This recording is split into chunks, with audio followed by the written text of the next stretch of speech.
whatever your political views are, I think it's important that you hear this message. What the academic research shows is the following. When the party you favor is in power, you earn higher returns than the people from the opposing party. Now, you might wonder why that's the case. That, for example, in 2000 to 2008, I would tell you that Republicans were better investors, earned higher returns than Democrats, and from 2008 through 2016, then Democrats earned higher returns than Republicans. And I have my own anecdotal evidence to support it, but there's actually academic research, and I'm wondering, Joe, if you can tell us what you think the answer is, why that's true. Well, here's my guess, is that let's say if my party's in office, I probably feel more confident within the overall party, so I believe that the economy is going to be stronger, so I might have a little bit more discipline. Yeah, Bobby, give the man a gold star. Pull it out. That's exactly the case.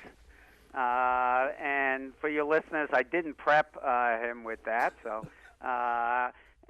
but that's true. What happens is under George Bush, after 9/11, Republicans were more likely to believe that we would get out of that crisis in a way that would be positive, and they therefore were less susceptible to panic selling. And in the '08 crisis, the reverse was true. I can tell you, Joe, and I'm wondering you can, let me know your own experiences, but I can literally tell you that every single person I spoke to in '08 and '09 that was calling worried and was likely to panic sell was a Republican who was convinced that the Obama administration would push us into the next Great Depression.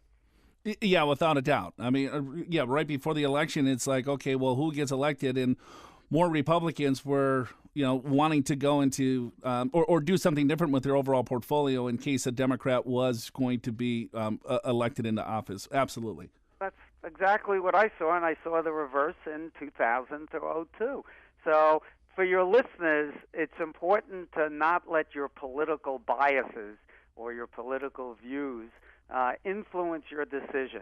You could be sure that Warren Buffett is not making investment decisions based upon his political views.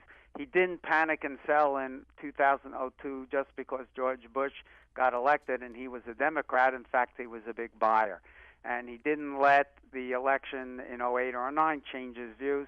He stuck with his discipline to be a buyer when everyone else is panic selling.